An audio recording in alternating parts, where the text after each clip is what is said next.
Sí, bueno, hola para todos. Es en verdad un gusto para mí estar acá. Mi nombre es Diana Gutiérrez, antropóloga, bailarina y ahorita un poco dedicada a la gestión cultural de una manera muy empírica con este proyecto eh, que me ha movido y me apasiona en los últimos años. Con Ciña, como mencionaba, digamos, fuimos compañeras de la maestría Coriomundos. No sé si algunos están como, no sé, como conocen algo al respecto o estudiaron o todos pertenecen a la plataforma, pero es como una maestría internacional que, en antropología de la danza y patrimonio. Y a partir de esta experiencia un poco nació una idea de crear una plataforma internacional llamada Embodying Reconciliation, Cuerpos para la Reconciliación, donde un poco la motivación era un poco como desde el lugar en el que cada uno estábamos, desarrollar herramientas y caminos artísticos, culturales, para generar y activar procesos un poco de reconciliación, de empatía, de construcción de paz. Entonces ese ha sido como el camino que nos ha movido así a mí desde hace ya algunos años, cuando terminamos la maestría, como unos ya 4 años. Y poco a poco se han unido personas, colaboradores también de la maestría de diferentes lugares. Aquí nuestra colega también en Colombia, Lucía Martínez, que ha hecho un trabajo también muy importante como en el desarrollo de la corporación y aterrizar como este proyecto que nace más de una iniciativa académica a, bueno, cómo pasamos de esta iniciativa a un plano mucho más sostenible, pensándolo en términos de un camino de vida, ¿no? Entonces creo que eso para los humanistas y artistas es todo un reto, ¿no? Porque amamos nuestro quehacer, nuestros procesos artísticos, pedagógicos, pero cuando pensamos en pasar eso a un plano sostenible, por lo menos para mí ha sido un reto importante, ¿no? Como de pensarnos estrategias, de pensarnos como organización, de pensarnos en proyectos que no queden eh, como en el aire, ¿no? Sino proyectos sostenibles de corto, mediano y largo plazo. Y creo que para esto ha sido muy importante integrar a nuestro equipo pues otras visiones, ¿no? Como equipos interdisciplinarios que tengan de pronto esta otra visión de cómo se generan procesos y empresas culturales y artísticas, ¿no? En nuestro quehacer.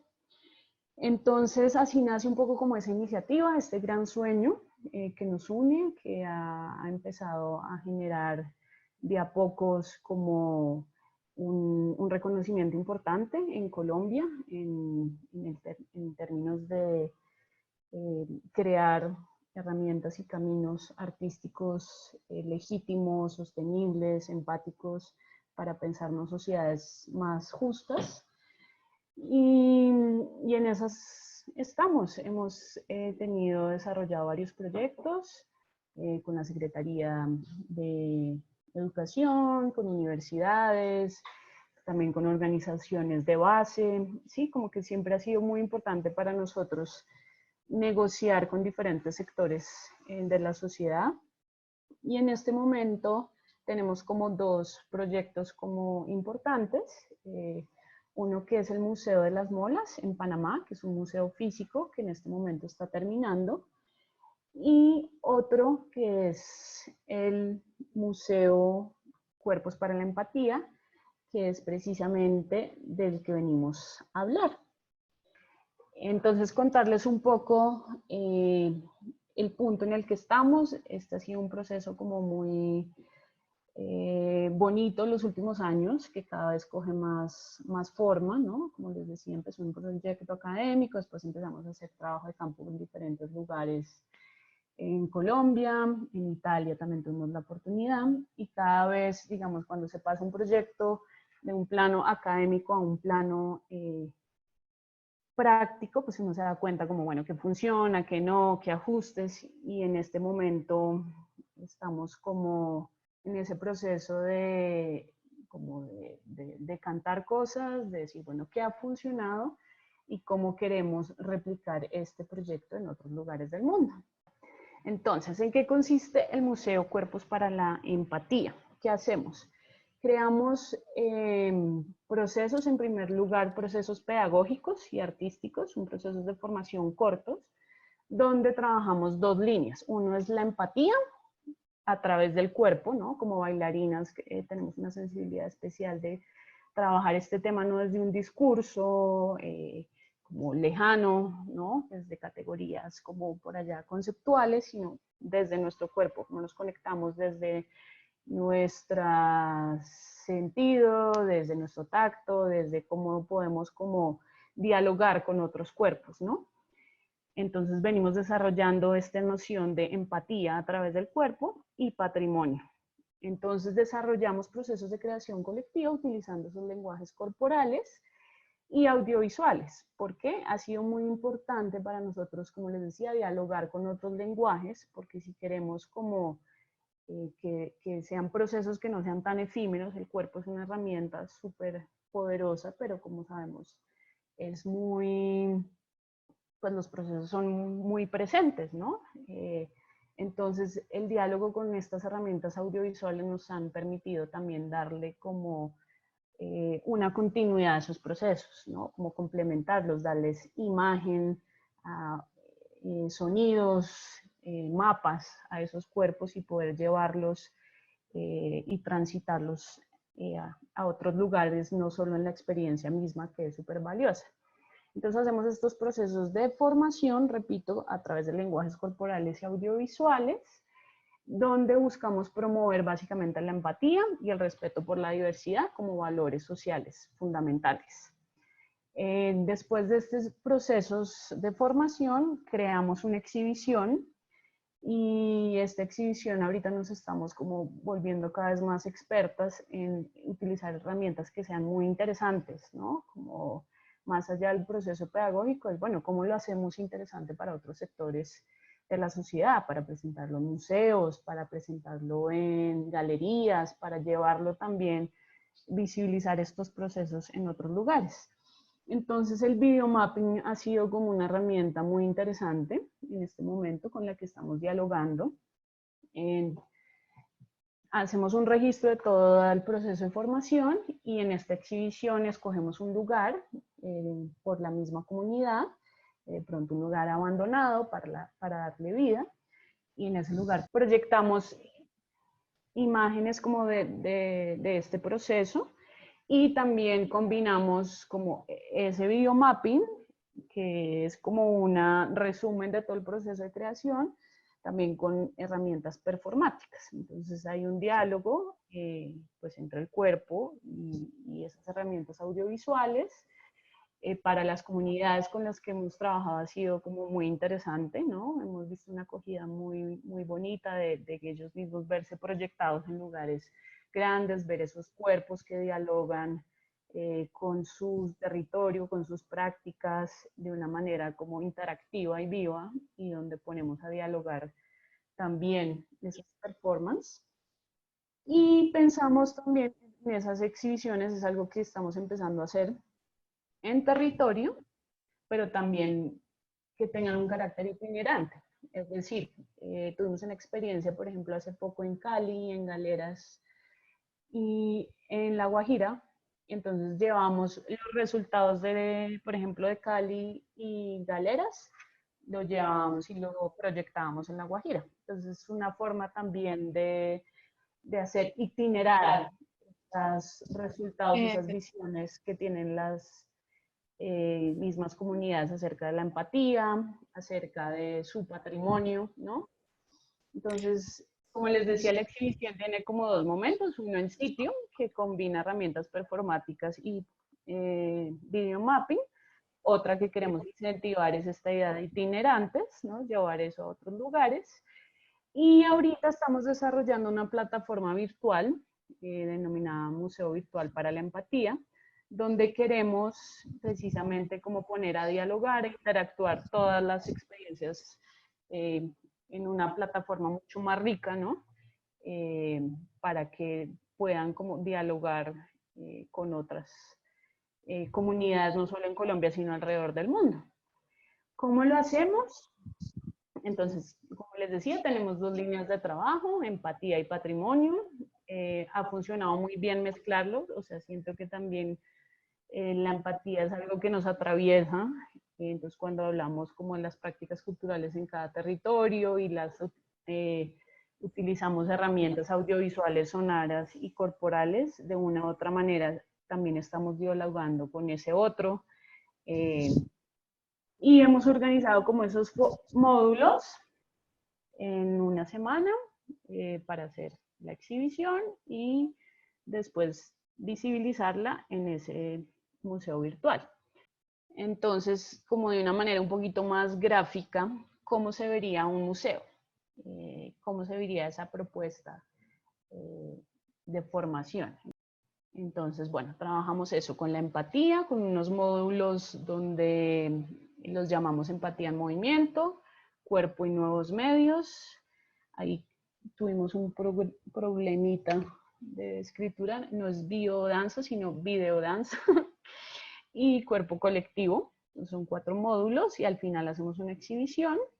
Y en patrimonio, entonces hablamos también, como les decía, también aunque son 2 líneas, están siempre como trabajando paralelamente, se están retroalimentando, porque consideramos el cuerpo que es el primer territorio, nuestro primer patrimonio. Hablamos un poco mi patrimonio, tu patrimonio, entonces a través de conocer otras prácticas culturales, también trabajamos indirectamente la empatía, reforzamos procesos de identidad, de conocer al otro, de empoderamiento también de nuestras propias prácticas. Hemos trabajado un poco como con los objetos de manera creativa y también pues hacer recorridos por el territorio para visibilizar qué es importante en cada lugar. Nos hemos encontrado como experiencias muy diferentes, ¿no? En algunos lugares hay una prioridad en el patrimonio en términos ecológicos, en otros lugares está más asociado hacia una cosmogonía indígena, en otros lugares el peso de las narraciones orales es más fuerte, en otros lugares de pronto la gastronomía. Entonces siento que ha sido muy importante también tener un marco y una estructura, claro, muy fija, pero que se adapte y sea flexible a lo que cada comunidad nos da, ¿no? Y con comunidad me refiero no solo a comunidades aisladas en el territorio, sino también puede ser colegios, como comunidades que compartan unas prácticas, ¿no? Como una visión de patrimonio un poco más amplia. Podemos bajar un poquito, entonces esas son las 2 líneas.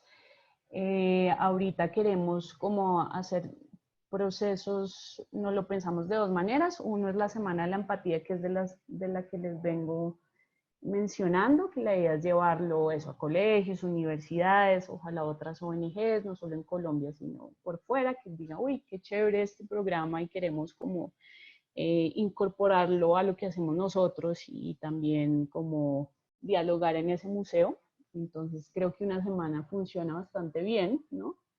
O también pensamos en cursos como más largos, ¿no? Como en procesos de formación donde podamos con las mismas participantes aprender a editar, aprender a crear todos los elementos de performáticos de una creación, ¿no? Pero esto requiere como más tiempos y fondos, ¿no? Entonces aquí está un poco más desplegado. Después, con mucho gusto, podemos compartirles el brochure, como en términos de una sesión que habría. Entonces, en cada sesión, alguien nos puede decir, no, solo nos interesa la parte de empatía, o solo nos interesa tocar el patrimonio, o queremos mezclar un poco, pero siempre pensando en movilizar estos contenidos de manera creativa, ¿no? Que sean procesos de formación, pero como en cada sesión también estamos haciendo ejercicios creativos, estamos registrando, estamos alimentándolos para crear estas exhibiciones. Y bueno, entonces una exhibición, ¿cómo se vería? Entonces, eso, como elementos tenemos que cogemos en los talleres, escogemos un lugar, después hacemos como unas plantillas de ese lugar y después proyectamos en ese lugar como como ese resumen de ese proceso creativo pedagógico y también interactuamos con él, ¿no? Entonces, más o menos como una gráfica de cómo se puede ver una exhibición. Y posteriormente les hablaba, entonces, bueno, ¿cómo hacemos para que eso no se quede en un proceso de una semana y ya, sino que se pueda conectar de manera real con otros grupos que estén trabajando en lo mismo? Entonces, tenemos esta idea de esta plataforma que, como les mencionaba, en este momento estamos desarrollando. Y este museo, ¿cómo nos lo imaginamos? Entonces, con 4 lugares, uno que son donde podemos mostrar como un mapa general del mundo, donde mostramos los procesos.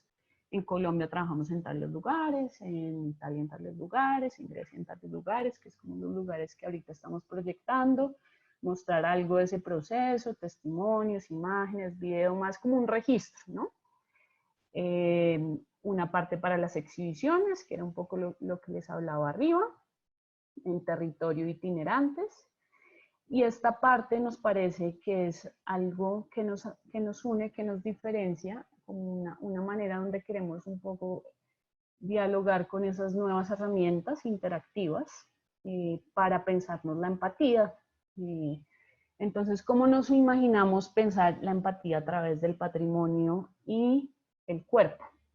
Entonces, pensamos que aquello que nos une definitivamente son que todos compartimos un cuerpo, ¿no? Entonces queremos con los registros que estamos tomando en diferentes territorios y lugares del mundo, hacer como un archivo, un juego, donde los participantes puedan precisamente jugar y componer una cara, un cuerpo con diferentes tonos de piel, diferentes formas, diferentes rasgos, un poco como apuntándole a esta idea, a este juego, esta composición de los cuerpos posibles, ¿no? Y de que somos muy diferentes, pero todos compartimos este cuerpo. Un poco como veíamos en la diapositiva arriba, anterior, ¿no? Como de este rostro fragmentado en diferentes formas. Entonces, claro, en la medida que tengamos más experiencias, y ese es como lo que soñamos y le apuntamos, ¿no? De que sea más diverso y crezca el museo, pues tendremos como también más rostros, experiencias, cuerpos para dialogar.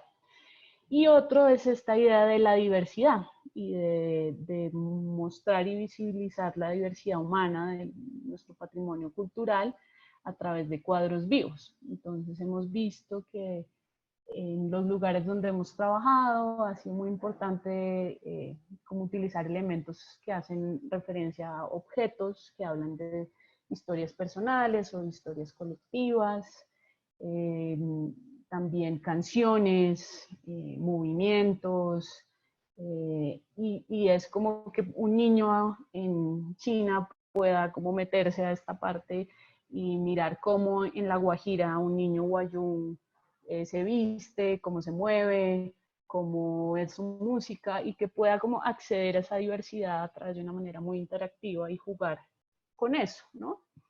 Entonces esa es como la otra parte que estamos desarrollando. Como les decía, en la medida pues, que tengamos más experiencias diversas, pues también va a ser más rica la plataforma. Y finalmente pensamos, pues eso, cómo hacemos para el gran reto de cómo hacemos para que esto sea sostenible, ¿no?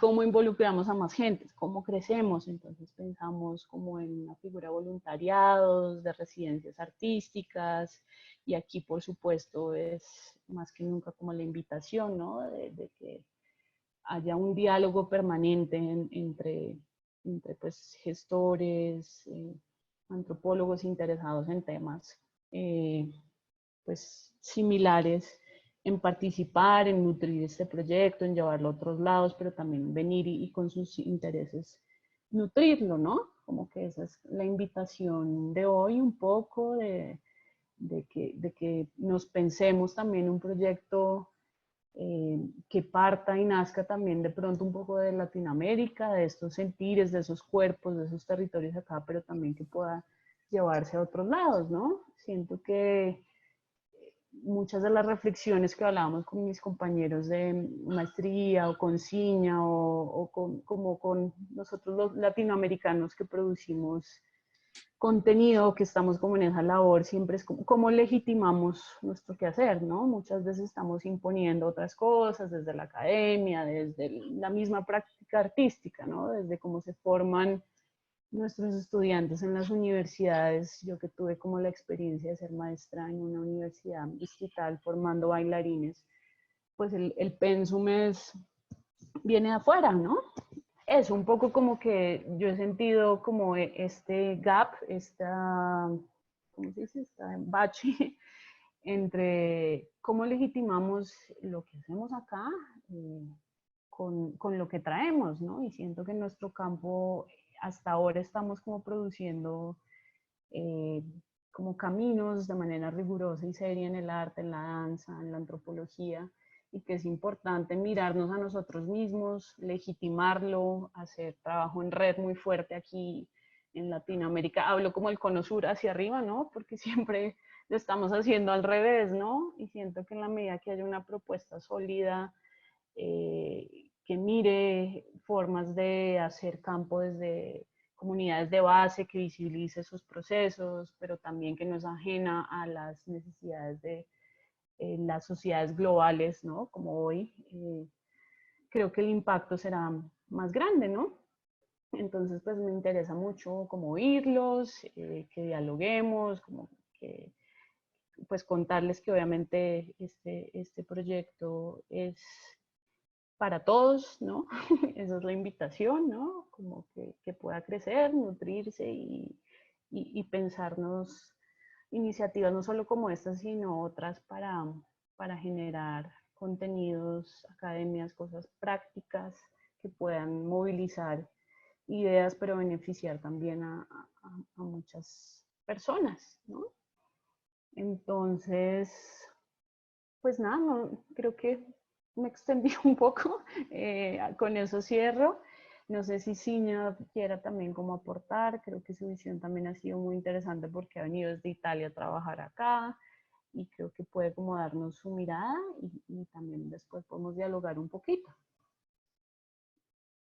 Listo, Diane. Entonces tomo unos minuticos la palabra y pues de pronto quizás para profundizar un poquito lo que decías, el hecho que el Museo Cuerpo para la Empatía, pues yo lo pienso más como un dispositivo. ¿Y eso qué significa? Significa como crear un espacio que sea más allá del físico, que incluya eso de un lado físico, porque hay un trabajo con una comunidad entendida como un grupo de personas de cualquier tipo. Es virtual porque hay también el espacio virtual y un espacio también, que todo el espacio también de nuestra imaginación. Entonces, este dispositivo que hace básicamente favorece la posibilidad de hacer experiencias. En ese caso, conceptualmente, pero de un punto de vista en cual los conceptos son siempre muy ligados al cuerpo, entonces llegan desde allá. Por eso es tan importante la corporalidad, porque allá tenemos todo el contenedor de nuestros pensamientos, nuestras emociones, de nuestras sensaciones. Entonces, un poco, si esta base, cuando utilizamos esta palabra empatía, es esta idea, es poder llegar a sentirnos proponiendo quizás formas diferentes de llegar a sentirnos. Y hablamos mucho también desde la perspectiva humana, entonces eso de nuestra diversidad humana. Al mismo tiempo siento que este dispositivo del museo tiene el potencial también de romper un poquito con estas categorías que tenemos tan fijas, que pueden ser humano, patrimonio, porque realmente el cuerpo mismo. Últimamente estaba reflexionando mucho sobre la empatía hacia el cuerpo de la tierra desde que estamos también en un momento donde la crisis climática ya está supremamente presente y bueno, todavía no llegamos a sentirla, entonces creo que quizás reconectarnos con esa dimensión del sentir puede ser muy poderoso. Y eso, y ampliar el hecho que eso, como llegar a sentir adentro de nuestros cuerpos, hace que realmente podamos también llegar a pensar de manera diferente y actuar de manera diferente, como que también no es simplemente el pensamiento por sí mismo, pero es como podemos tomar acciones que de pronto tengan también un sentido. Es a través del hecho que la hemos pensado antes y antes la hemos, de alguna forma, la hemos sentido dentro de nosotros. Por eso la herramienta corporal, siempre obviamente en conexión con esta dimensión de la esfera emotiva que hace parte de nosotros como humanos, por, por lo más eh, se exprima en formas muy diferentes desde persona a persona, desde culturas. Y había una pregunta sobre qué entendemos con lenguaje corporal.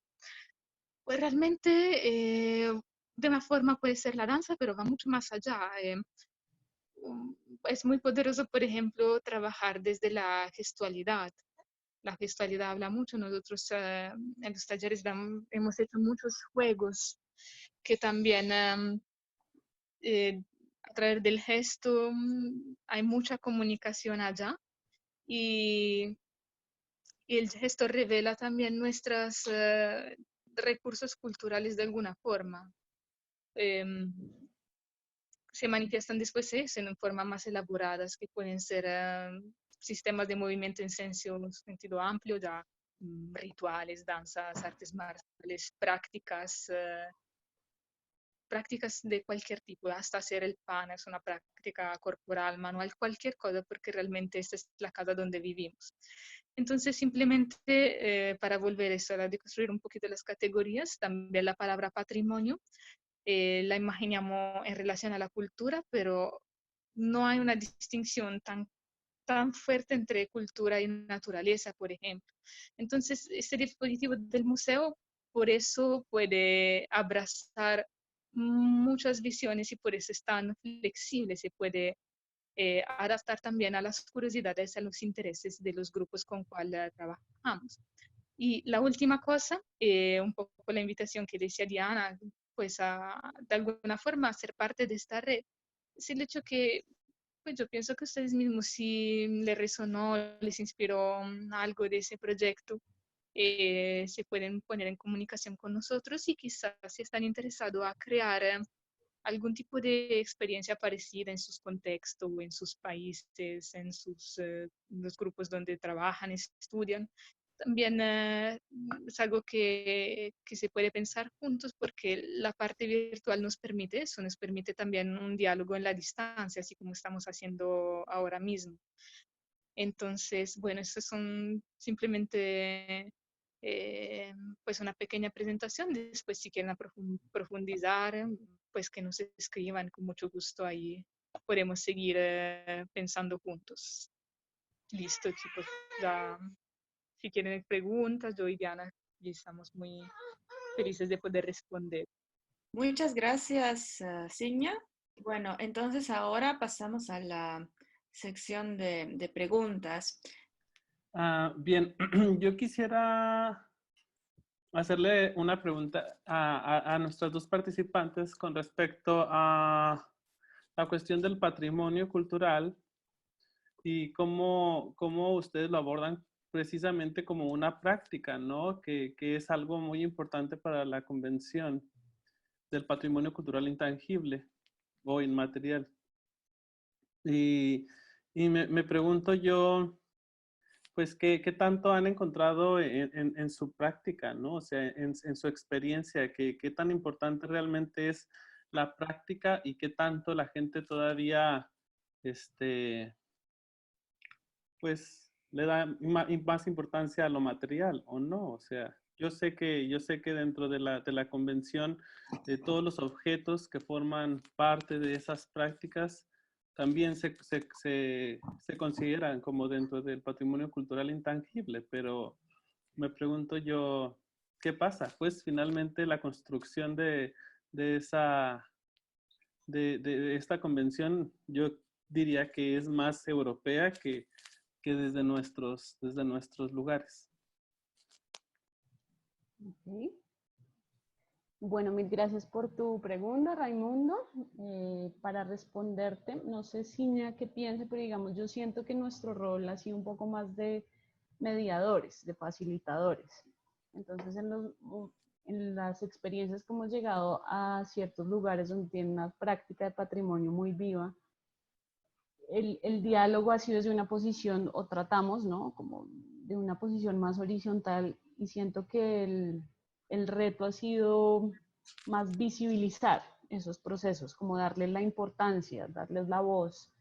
Y cuando eso ha sucedido, es maravilloso. No es tanto como, ven, vamos a imponer esta noción de patrimonio, de lo que nos dice la UNESCO, desde una categoría súper como poco flexible, sino es como, ven, hablamos de, nos interesa saber qué hay aquí en el territorio, pensémonos, dialoguemos, muéstrenos sus bailes de una manera muy práctica, desde el intercambio. Entonces tú me muestras eso, cómo se baila la yona, y nosotros te mostramos otras cosas de cómo bailamos aquí en Bogotá. Y cuando hay este diálogo, nosotros, en general, lo que hemos visto es que pues, las participantes son muy, muy abiertos y muy felices, muy orgullosos de visibilizar su identidad, de compartir historias. Y nosotros un poco lo que hacemos es empoderar eso, con preguntas guiadas, con ejercicios, con propuestas creativas, pero pensándonos en esa noción de una manera un poco más amplia, ¿no? También hablamos desde patrimonios personales, ¿no? Que cargamos en nuestro cuerpo, que compartimos, que, sí, recorridos por el mismo territorio para grabar también paisajes sonoros. Entonces siento que es un proceso, un diálogo muy interesante con las comunidades, de visibilizar estas prácticas tan bonitas que hay, pero también sin irnos lejos a lugares aislados. Acá mismo en Bogotá, cuando hablamos de patrimonio, es como, bueno, ¿qué nos une? ¿Qué prácticas compartimos? Y puede ser algo también muy sencillo. Ahorita con las chicas indígenas que estoy trabajando en Bogotá, que vienen de todos los lugares de Colombia, tienen patrimonios muy diferentes, entonces esta noción es siempre borrosa, ¿no? De qué traigo de allá, que en la ciudad se cambia un poco, ¿no? Por las necesidades de la ciudad, y cómo hablamos de eso en diferentes contextos, ¿no? En diferentes contextos al mismo territorio en el que nace, que conservo de esa práctica, que se ha cambiado, que se ha modificado. Entonces, es un diálogo permanente, pensaría yo. Y es un diálogo y un rol nuestro, sobre todo, de visibilizar eso que ya está. No sé, Ciña. Gracias, gracias Diana. Vamos a atender ahora la pregunta de Enrico, que dice, hola Diana, un ejemplo del lenguaje corporal que utilizas para fortalecer la identidad. Ok, pues Ciña lo mencionaba un poco. Cuando pensamos en lenguaje corporal, lo pensamos como desde una perspectiva muy amplia, donde la gestualidad, por ejemplo, es importante, las posturas, las miradas, como que todo es un lenguaje para nosotros, no solo como la danza o la práctica en sí, ¿no?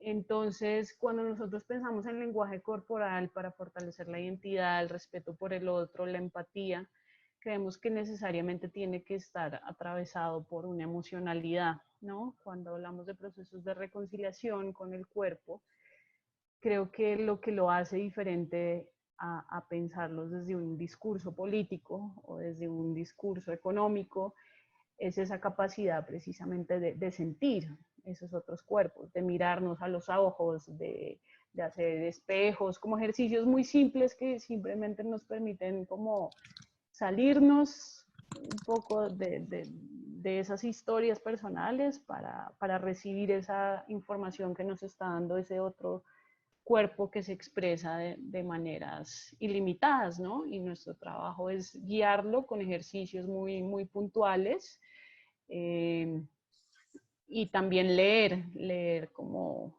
en todo momento lo que esos participantes y esas dudas y esos cuerpos nos están diciendo, ¿no? Y tal vez, Ciña, ¿quieres agregar algo a estas respuestas? Sí, claro, pues un poquito de pronto a la pregunta de Raimundo. Bueno, sí, yo siento que quizás nuestro entendimiento del patrimonio, por lo más que hemos estudiado mucho también de la parte más institucional y más también teórica, más política de alguna forma, porque creo que también la política puede ser muy pragmática. También creo que lo que el proyecto del museo realmente es un proyecto también político. Y sí, creo que fue importante para nosotros ponernos primero a la escucha de los grupos con cuales hemos trabajado.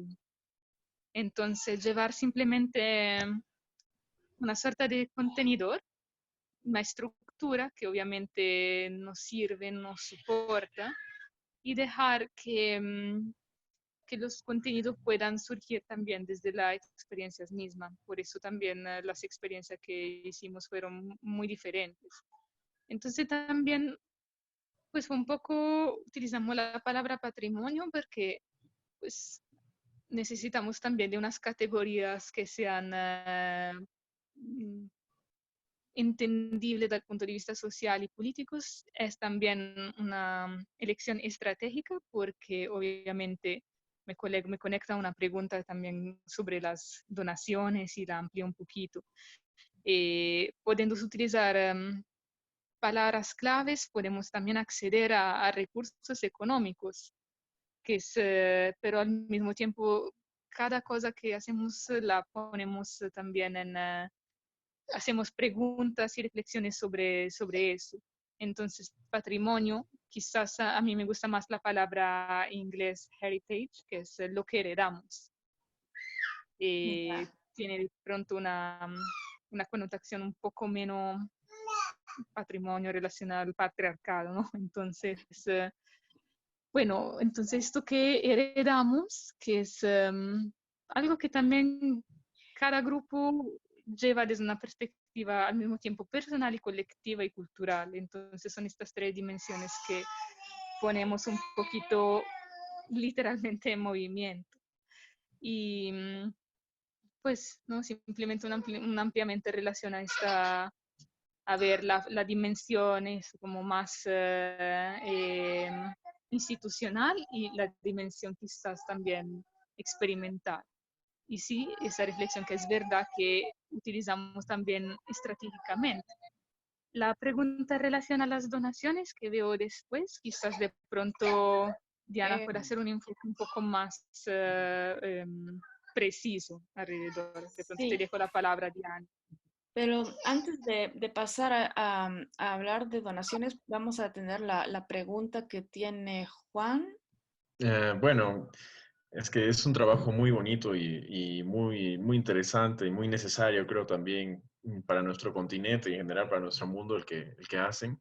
Y una palabra clave en ese proyecto es empatía.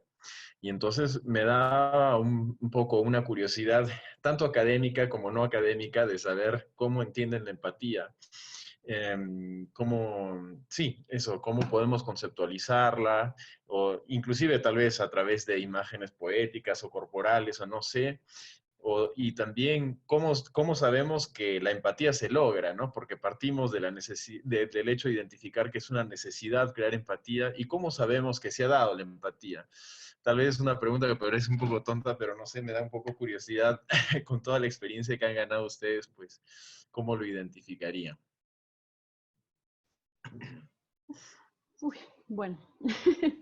Bueno, gracias Juanito por tu pregunta. O sea, creo que es, o sea, le das al punto, o sea, no es tan fácil como decir, bueno, la logramos o no, como en términos como conceptuables, verificables. Este proceso logró verdaderamente un proceso empático. Creo que nosotros lo que hacemos es activar procesos donde la pregunta está ahí, ¿no? Para lograr verdaderamente cambiar actitudes con nosotros mismos en relación a nuestro cuerpo y el otro. Creo que es un proceso que no se da en una semana, en un mes, 2 meses, ¿no? Eso es importante. Pero sí siento que a través de ejercicios y una disposición muy práctica logramos por lo menos como introducir esa pregunta, ¿no? Empezando también por nuestro propio cuerpo, ¿no? Creo que ahí es clave como reconocer como esas fracturas también que podemos tener nosotros y lo hacemos de una manera de pronto más representativa, ¿no? Como de mapear las emociones en mapas corporales, hablar de eso, representarlas, o alguien, yo comparto una historia de una emoción, de un dolor y la otra persona, mi pareja, a la que se lo compartí en intercambio sobre mi historia dolorosa, me regala un baile, por ejemplo, ¿no? Como que ese sería como un ejemplo muy concreto, muy práctico de cómo esos ejercicios creativos donde el cuerpo está presente le apuntan a pensarnos eso, como que de cómo compartimos esas emociones, cómo el otro las recibe y cómo el otro también me puede dar algo a cambio, ¿no? Entonces, es un poco, creo que el cuerpo está presente en todo momento, pero también cómo ese cuerpo y esos ejercicios que guiamos nos permiten o le apuntan a pensar de cómo sería estar pues no en los zapatos del otro, sino el cuerpo del otro, ¿no? Entonces hacemos siluetas del otro, entonces desde solo pensarnos la postura, ¿no? Entonces voy y esta persona hizo tal postura donde me siento cómodo y yo voy a tratar de habitar esa postura, ¿no? Como ejercicios de representación muy sencillos, muy poéticas, donde la pregunta siempre está presente, la hacemos con el cuerpo y después lo hablamos un poco, ¿no? ¿Qué se sintió estar ahí? ¿Cómo, qué te dijo ese otro cuerpo? O lo hablamos de una manera catártica a través de ejercicios donde se combina la expresión corporal y el teatro, el sonido. Pero como te digo, yo creo que es una pregunta que no tiene una respuesta única, que es un proceso que estamos apenas iniciando, ¿no? Y que cada cuerpo también nos da como una dirección para abordarla. Gracias, Juan. Ahora vamos a leer la pregunta que ha escrito Lourdes. ¿Cómo fue el proceso para gestionar las donaciones y cuál es el perfil de los donantes? Bueno, esa es yo creo que siempre la piedra en el zapato para nuestros, pues para nuestro equipo de trabajo, por lo menos como gente como nosotros que no estudiamos gestión cultural, ¿no? No es nuestra experticia. Entonces creo que ha sido como un proceso teórico práctico de ser estratégicos, como decía Ciña, ¿no? Entonces, como que en este momento, por ejemplo, en Colombia, el tema del posconflicto, la empatía, la reconciliación es un discurso que moviliza cosas, ¿no? Moviliza recursos, moviliza emociones, moviliza personas. Entonces, por eso para nosotros también es importante como utilizar dos palabras que en este momento sentimos como estratégicas, que son patrimonio, empatía, para tratar de aplicarla a diferentes lugares, ¿no? Entonces, en patrimonio lo pensamos como una línea que le apuntamos más a recursos de cooperación internacional, donde el tema del patrimonio, de la UNESCO, también como trabajamos mucho con comunidades minoritarias, entonces en temas de posconflicto, donde podamos mostrar que a través efectivamente del patrimonio y del arte se pueden activar procesos de transformación. Entonces manejamos este discurso de patrimonio y transformación social para apuntarle aplicaciones, ¿no? Como en la línea de la UNESCO, en la línea de cooperación internacional, en la línea de posconflicto.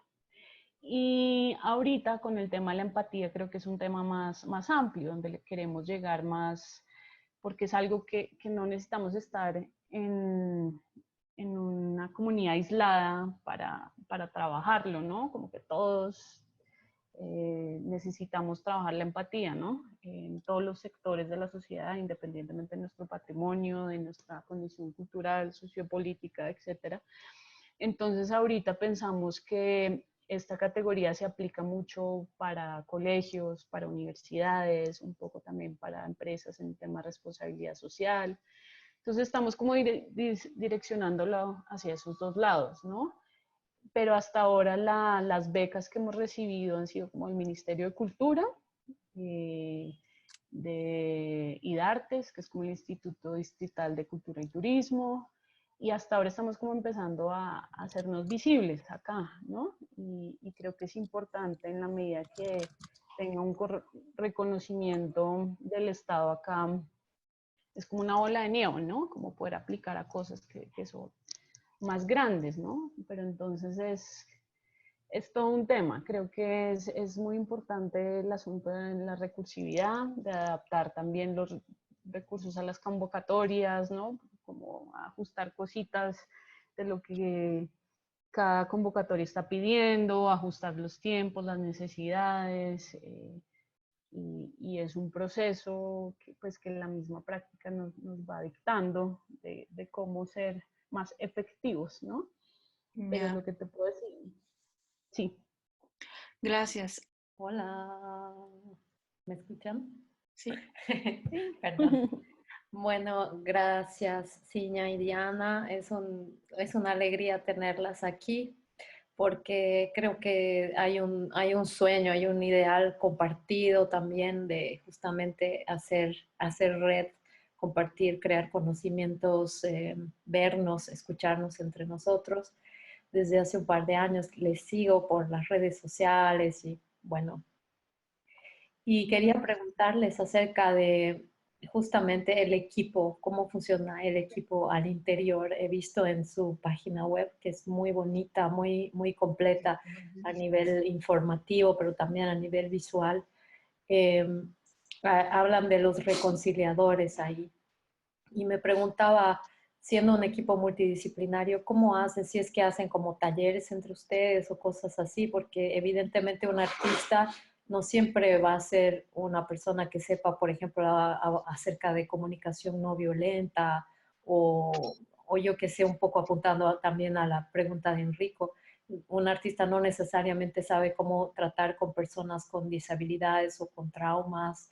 Entonces, ¿cómo hacen ustedes como equipo para que esto pueda funcionar? Listo. Hola, María. Bueno, muchas gracias por tu pregunta. Creo que es muy relevante y creo que estamos precisamente en este momento en un proceso de construcción de ese equipo, ¿no?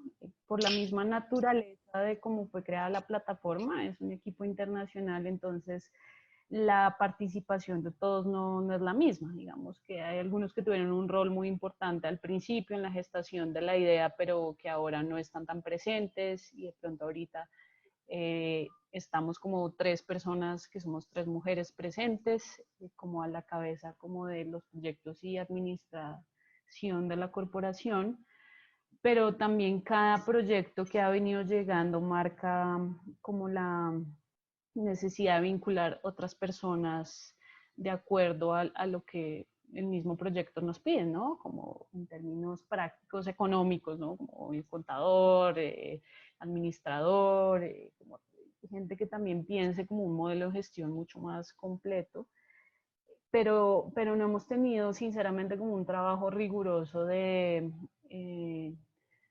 compartamos y formación a formadores y el equipo, porque ha sido como muy itinerante, ¿no? Como que hasta ahora estamos en un proceso de crecer, de consolidar. Somos 3 que nos ha tocado aprender a gestionar, aprender a aplicar, aprender a dar talleres, aprender como todo al mismo tiempo, ¿no?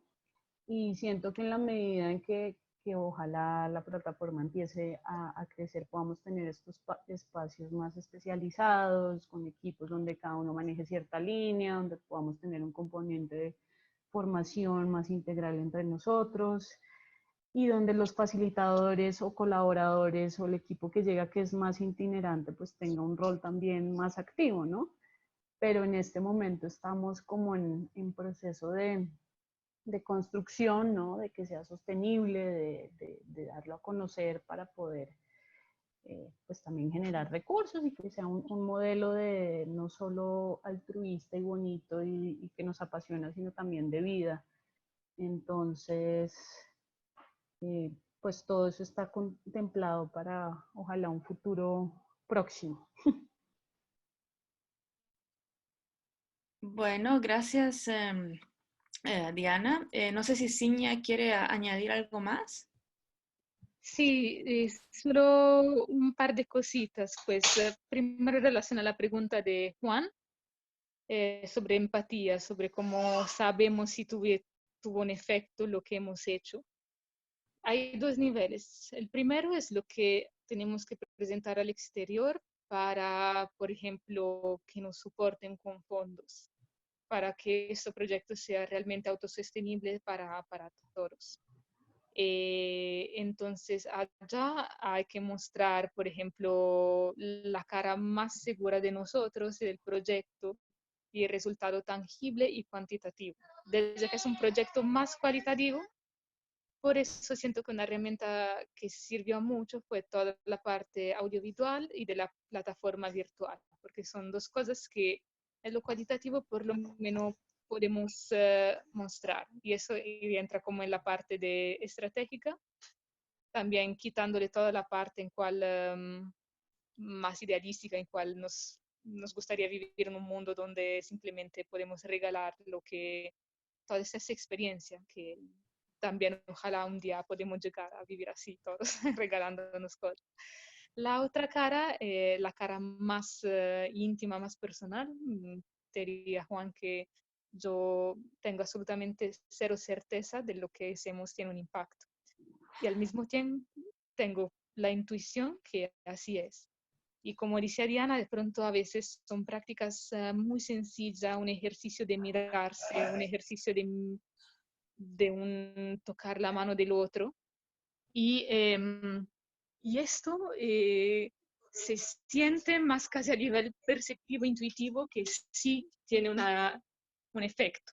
La otra cosa para la pregunta de Enrico también me parece muy interesante, es algo que me pregunto muchísimo yo también. Si abrimos experiencia, abrimos cosas, abrimos una emocionalidad que de pronto quizás no es tan fácil, pues abrimos cosas y después cómo damos un contenedor para cosas que también pueden desbordar. En la mejor de las hipótesis, obviamente sería maravilloso tener un equipo en cual haya, no sé, un supervisor que también sea psicoterapeuta o tenga una base de psicología para poder ayudar a contener. Desde que no siempre logramos tenerla por motivo de recurso, de disponibilidad de los facilitadores, de competencia, pues una cosa es también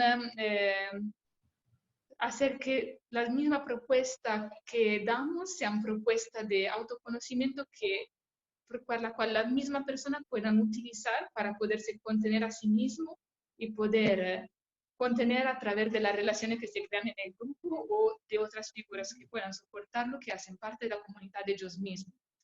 Entonces, esto es un camino. Y el otro camino corporal es trabajar a través de diferentes propuestas en esa sensación de llenar y vaciar. Se puede abrir todo un capítulo de su cuerpo vacío, que no tenemos tiempo ahora. Y la última parte sobre cómo hacer parte del equipo, pues sería maravilloso ojalá en el futuro pensar a unos encuentros donde podamos eso, compartir prácticas, hacer como fueron caminos de formaciones para poder trabajar juntos, pensando estos caminos no solamente como yo venía contando y compartiendo lo que hicimos, más que también puedan ser más horizontales y abrirse también a todo el potencial que tienen las personas que en caso quieren participar en ese proyecto. Y con eso cierro.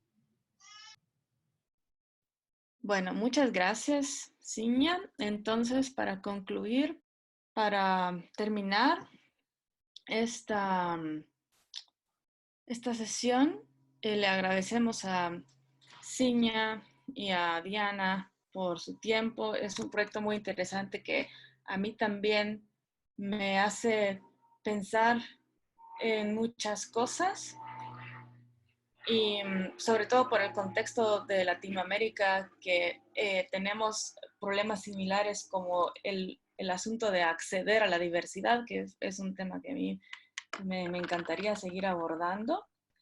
Y también la forma en que combinan ustedes palabras y movimiento para manejar ya, digamos, las sesiones prácticas del museo. Entonces, dejo estas ideas como cosas que también que nos podemos llevar de esta sesión, al mismo tiempo que cuestionar qué significa la palabra patrimonio intangible, ¿no? Entonces, muchísimas gracias y pues con eso nos despedimos.